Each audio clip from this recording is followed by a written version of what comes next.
Let us begin chapter 2 of Hornbill, class 11th English. We are not afraid to die if we can all be together. हम मरने से नहीं डरते अगर हम सब साथ में हैं तो. Before understanding the chapter line by line and word by word, let me tell you a brief story of the chapter.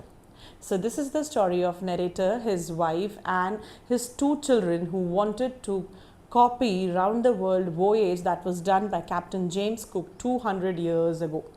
200 साल पहले कैप्टन जेम्स कुक ने जो पूरे विश्व का वोएज किया था वही वोएज को रिपीट करना चाहते थे नरेटर और उसकी फैमिली.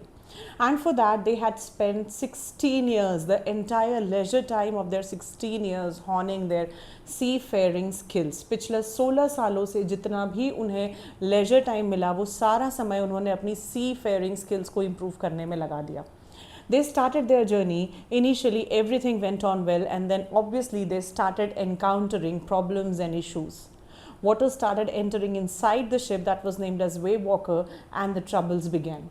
कैसे पूरे परिवार ने उन सारी समस्याओं का सामना किया, कैसे सभी एक दूसरे के साथ खड़े रहे और कैसे towards the end they were victorious in saving their lives is being portrayed in the chapter.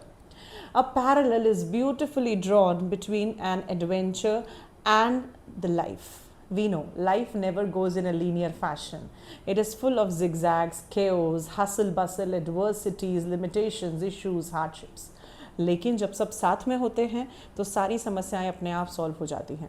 जब अपना परिवार, अपने दोस्त, अपने साथी हमारे साथ होते हैं तो बड़ी से बड़ी मुश्किल भी छोटी लगने लग जाती है. कहा जाता है ना, संगठन में ही शक्ति है. So this is what is being portrayed in this story. So without wasting any time, let's understand the story line by line and word by word. Before starting the chapter, let me tell you, if you want to know any detailed description of class 11th or 12th English chapters, please check my YouTube channel. So without wasting any time, let's begin. In July 1976, my wife Mary, son Jonathan 6, daughter Susan 7, and I set sail from Plymouth, England to duplicate the round the world voyage made 200 years earlier by Captain James Cook. For the longest time, Mary and I, a 37-year-old businessman, had dreamt of sailing in the wake of the famous explorer, and for past 16 years, we had spent all our leisure time honing our seafaring skills in British waters. So this is what I have already told you. पिछले 16 सालों से मैं, मेरी wife, मेरे दोनों बच्चे ने अपनी सारा स्ट्रेंथ, सारा स्टैमिना जो है हमारी सी फेयरिंग स्किल्स को इम्प्रूव करने में लगा दिया है और हम जो है राउंड द वर्ल्ड वोएज पे जाना चाह रहे हैं. और क्यों जाना चाह रहे हैं? Because we want to copy round the world voyage that was done by captain James Cook 200 years ago. So this is an important question for you people. Why did narrator and his family want to go to round the world voyage? Our boat, Wavewalker, a 23-meter, 30-ton wooden-hulled beauty, had been professionally built, and we had spent months fitting it out and testing it in the roughest weather we could. तो हमारा जो boat है wave walker उसको हमने जो है महीनों तक टेस्ट किया है रफेस्ट वेदर में, क्योंकि हमें पता था कि हम एक ऐसी जगह जा रहे हैं जहाँ पे we had to be prepared. See suddenly we can not go on an adventure कि चलो यार राउंड द वर्ल्ड वर्ल्ड चलना है, चलो सामान पैक करते हैं और चलते हैं. It's not possible. We need to make arrangements for so many years because that can be extremely disastrous.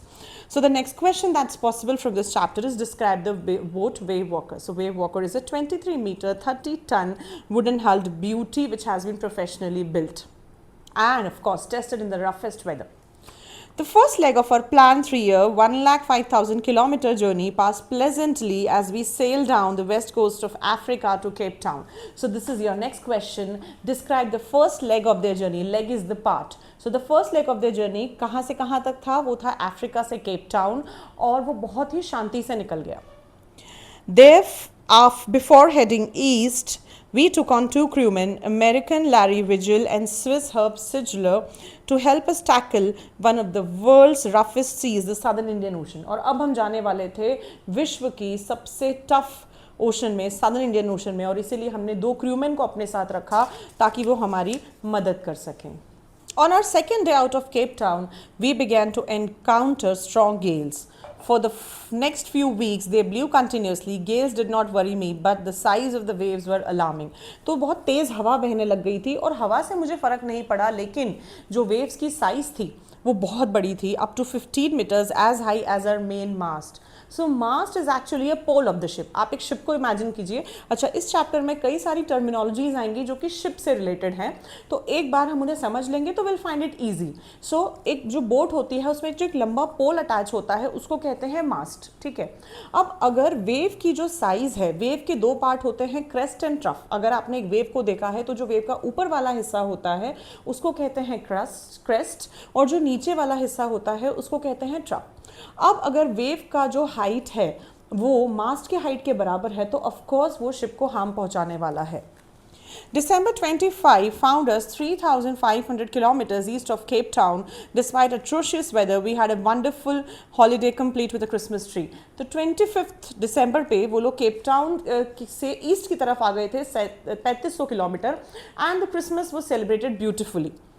New Year's Day saw no improvement in the weather, but we reasoned that it had to change soon. नया साल आने पे भी weather में कुछ change नहीं आया, लेकिन हमें लगा कि बदलाव तो होगा, और वो बदला, लेकिन सुधरने के लिए नहीं और बिगड़ जाने के लिए. At dawn on January 2, the waves were gigantic. जनवरी 2 की सुबह जो वेव्स थी बहुत ह्यूज थी. We were sailing with only a small storm jib and we were making 8 knots. So storm jib is actually a small sail that is attached with the main boat. अगर आपने movie देखी है कहो ना प्यार है, तो कहो ना प्यार है में वो जब अमीषा पटेल और ऋतिक रोशन एक दूसरी बोट में चले गए थे जो कि मेन शिप से सेपरेट हो गए थे और वो एक आइलैंड पे चले गए थे. सो दैट्स अ स्टॉर्म जिब.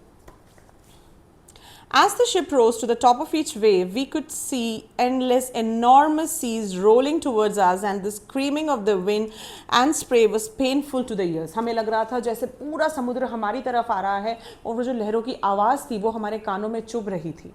इमेजिन, जब हम बीच साइड में बैठते हैं और वाटर का व्यू देखते हैं तो हमें वो कितना खूबसूरत लगता है, लेकिन वही पानी जब हमारे पास आने लग जाता है और हम उस पानी से डरने लग जाते हैं, मृत्यु का भय होने लग जाता है, जब हम उस पानी में स्टक होते हैं तो वही पानी, वही आवाज़ हमें डेंजरस लगता है.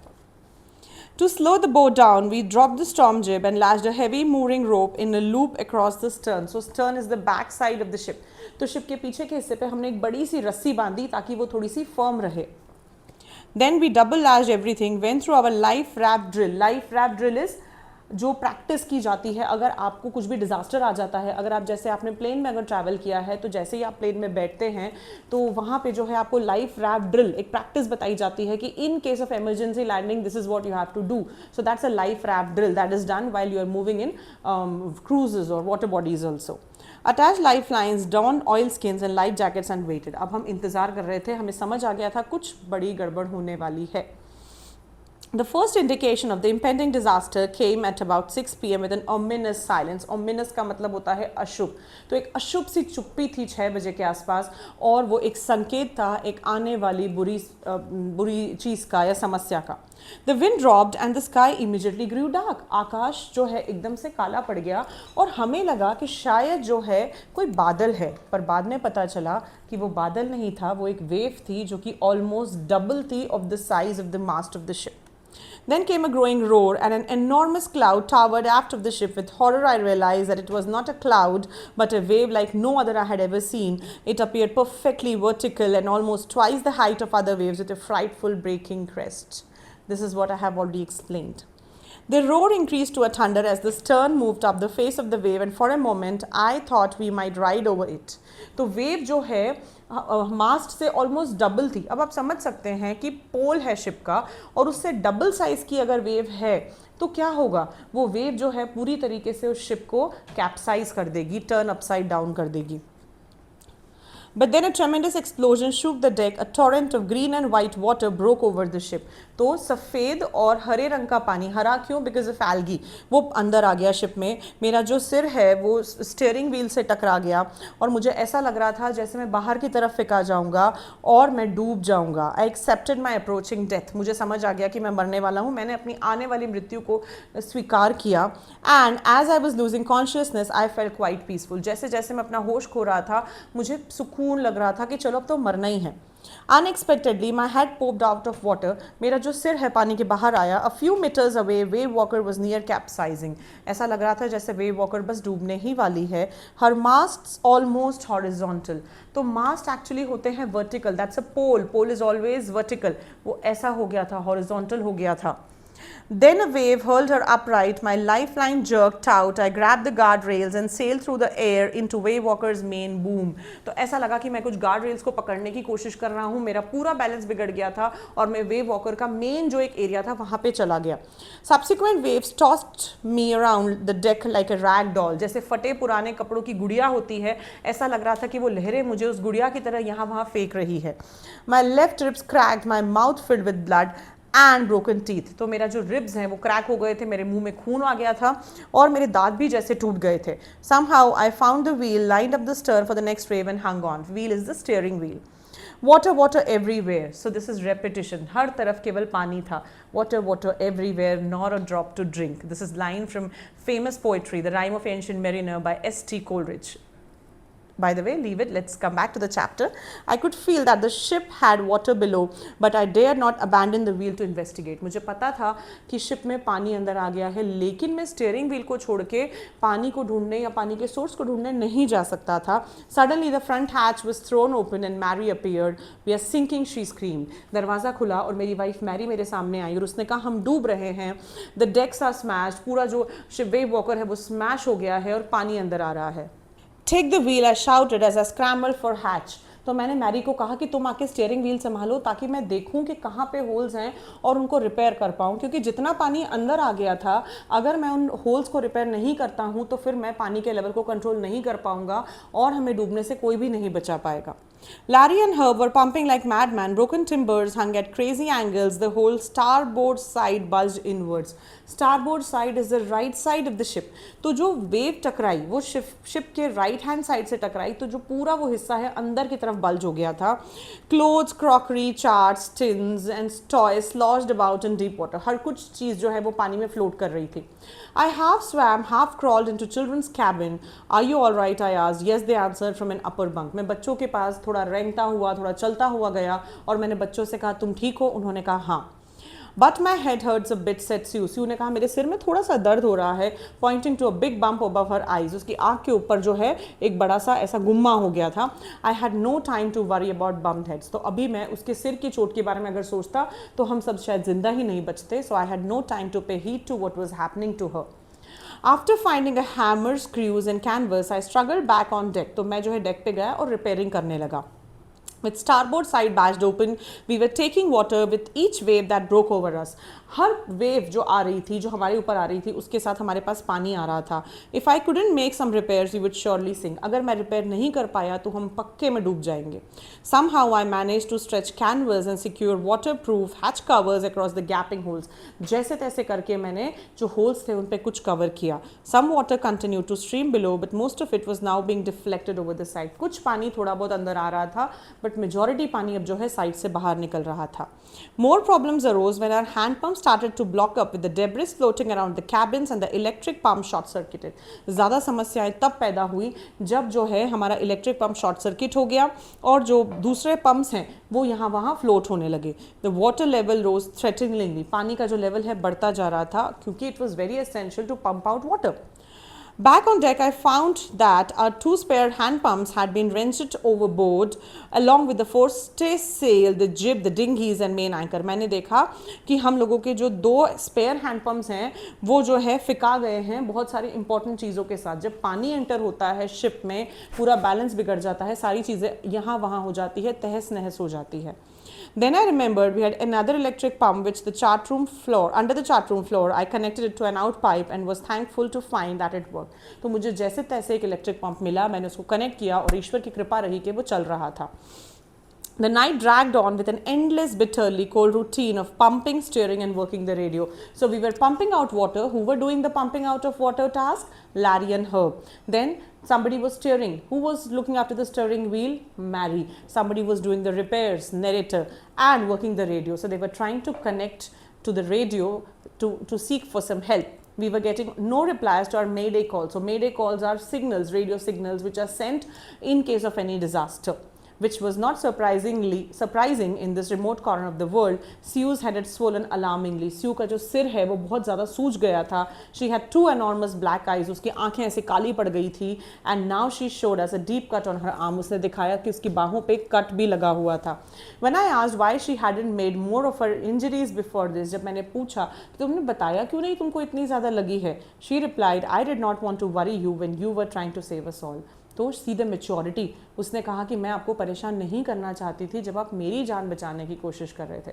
सो will also have a question asking you describe the difference in the reaction of children and adults. So children are behaving maturely wonderfully here. By morning on January 3, the pumps had water level sufficiently under control for us to take 2 hours rest and rotation. जनवरी 3 की सुबह पे पानी इतना control में हो गया था कि हम 2 घंटे का रेस्ट ले सकते थे, बट एक साथ नहीं, रोटेशन में. But we still had a tremendous leak somewhere below the water line and on checking I found that nearly all the boats main rib frames were smash down to the keel. मैंने देखा कि जो सारी boat की main rib frames हैं वो सारी टूट चुकी हैं. In fact, there was nothing holding up a whole section of the starboard hull except a few cupboard partitions. केवल थोड़े बहुत partitions थे जिन्होंने बोट के राइट हैंड साइड का जो पार्ट है उसको इंटैक्ट रखा था, अदरवाइज तो पूरा टूट ही जाता. We had survived for 15 hours since the wave hit, but wave walker would not hold together long enough for us to reach Australia. हमारा टारगेट ऑस्ट्रेलिया था. जैसे तैसे हमने इतना समय निकाल लिया था, पर वेव वॉकर की कंडीशन इतनी अच्छी नहीं थी कि वो हमें ऑस्ट्रेलिया ले जा सके. I checked our charts and calculated that there were 2 small islands a few hundred kilometers to the east. One of them, Isle Amsterdam, was a French scientific base. तो एक आइलैंड मुझे लोकेट हुआ, आइल Amsterdam, और मैंने decide किया कि हम वहीं पर लैंडिंग करेंगे. Our only hope was to reach these pinpricks in vast ocean. So the Isle Amsterdam is a pinprick in vast ocean because remember it's a huge ocean. और वहाँ पे एक छोटे से आइलैंड को लोकेट करना इतना आसान टास्क नहीं है. But unless the wind and seas abated is become less in speed, we could hoist sail. Our chances would be slim indeed. तो अगर हवा और लहरों की गति कम होगी तो ही हम आइलैंड को लोकेट कर पाएंगे, अदरवाइज नहीं हो पाएगा. The great wave had put our auxiliary engine out of action. हमारा जो एडिशनल इंजन है वो भी काम नहीं कर रहा था. On January 4, after 36 hours of continuous pumping, we reached the last few centimeters of water. आखिरी कुछ चुनिंदा सेंटीमीटर्स बचे थे. Now we had only to keep pace with the water still coming in. अब हमें केवल उतने पानी को मैनेज करना था जो अभी अंदर आ रहा था.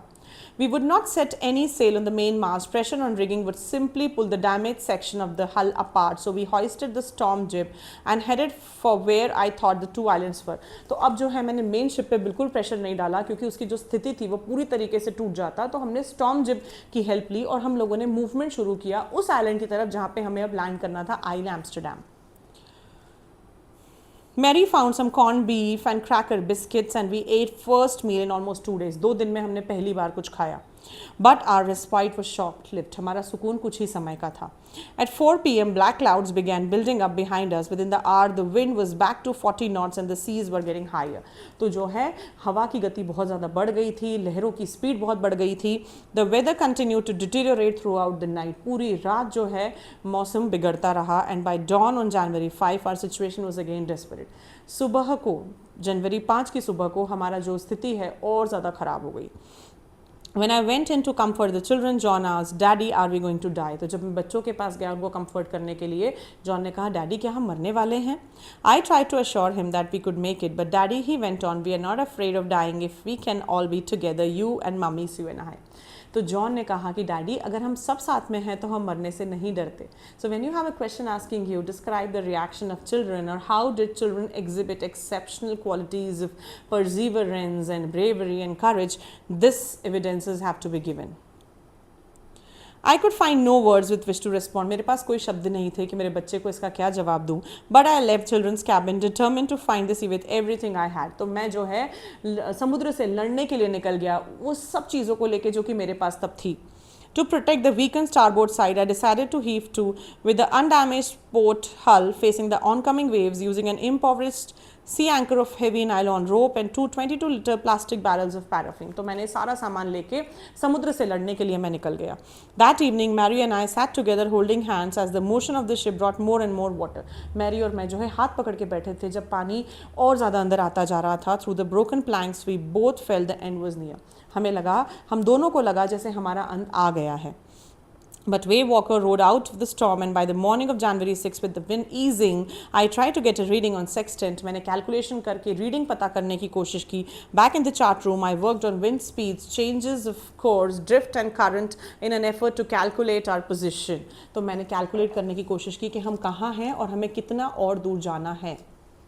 The best I could determine was that we were somewhere in 1,50,000 kilometers of ocean looking for a 65 kilometer wide island. हम एक 1.5 किलोमीटर ओशन में एक 65 किलोमीटर के आइलैंड को लोकेट करने की कोशिश कर रहे थे. While I was thinking, Sue moving painfully joined us. The left side of her head was now very swollen.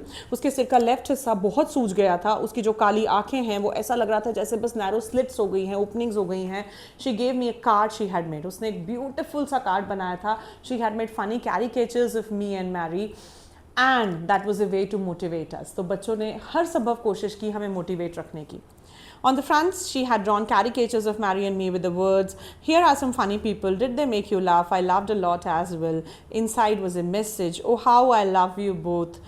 So this card is to say thank you and let's hope for the best. Somehow we had to make it. कई बार parents को भी motivation की ज़रूरत होती है. After all they are also human beings. So when they are struggling, when they are doing everything possible they can for you, when they are troubled, worried, just sit with them and tell them that you trust them. Tell them that you are always with them and that's enough to keep them going. That's enough to motivate them to the fullest. I checked and rechecked my calculations. We had lost our main compass and I was using a spare which had not been corrected for magnetic variation. तो मेरा जो main compass है वो तो मिल नहीं रहा था. मैं एडिशनल यूज़ कर रहा था जो भी जिसमें करेक्शन नहीं हुआ था. बट स्टिल जैसे तैसे मैंने मैनेज किया. I made an allowance for this and another estimate of the influence of westerly currents which flow through this part of Indian Ocean. About 2 p.m. I went on deck and asked Larry to steer a course of 185 degrees. तो मैंने Larry को कहा कि थोड़ा सा इसको direction को थोड़ा मूव करना पड़ेगा. If we were lucky, I told him with a conviction I did not feel. मैंने कहा अगर हम फॉर्चुनेट हुए, मैंने एक ऐसे विश्वास के साथ कहा जो मुझे भी बिलीव नहीं हो रहा था. He could expect to see the island at about 5 p.m. शायद 5 बजे हम आइलैंड मिल जाए. Then with a heavy heart I went below, climbed on my bunk and amazingly dozed off. मुझे नींद आ गई. When I woke up, it was 6 p.m. and growing dark. I knew we must have missed the island. 6 बज गई थी. मुझे पूरा विश्वास था कि हम आइलैंड को खो चुके हैं. And with the sail we had left, we could not hope to beat back into the westerly winds. और जिस तरीके की स्थिति हमारे वेव वॉकर की थी, अब तो हम वेस्टर्ली विंड से लड़ भी नहीं सकते थे. अब तो मरना निश्चित था. At that moment, a tousled head is head with scattered hairs, appeared by my bunk. Can I have a hug? Jonathan asked. Sue was right behind me. John ने कहा क्या मुझे एक hug मिलेगा? Sue मेरे पीछे ही थी. Why am I getting a hug now? I asked. मैंने कहा मुझे hug क्यों मिल रहा है? Because you are the best daddy in the whole world and the best captain, my son replied. मेरे बच्चे ने कहा कि आप इस दुनिया के सबसे अच्छे कैप्टन और सबसे अच्छे डैडी हैं. Not today, John, I'm afraid. Why you must be, said Sue in a matter of fact voice. You found the island. पिताजी ने कहा नहीं आज नहीं. स्यू ने कहा क्यों? आपने तो आइलैंड को लोकेट कर दिया है. What I shouted, it's out there in front of us. The chorus, as big as a battleship. देखो वो हमारे सामने आइलैंड दिखाई दे रहा है, इतना बड़ा है जैसे एक बैटलशिप हो. I rushed on deck and gazed with relief at the stark outline of Isle Amsterdam. It was only a bleak piece of volcanic rock with little vegetation, the most beautiful island in the world. So why do you think Isle Amsterdam is being described as the most beautiful island? Because that island only saved their life. Beauty lies in the eyes of the beholder. सुंदरता देखने वाले के नज़रिए में होती है. जब कोई चीज़ लाइफ सेविंग होती है तो वो ऑफकोर्स सबसे खूबसूरत होती है. We anchored offshore for the night and the next morning all 28 inhabitants of island cheered as they helped us ashore.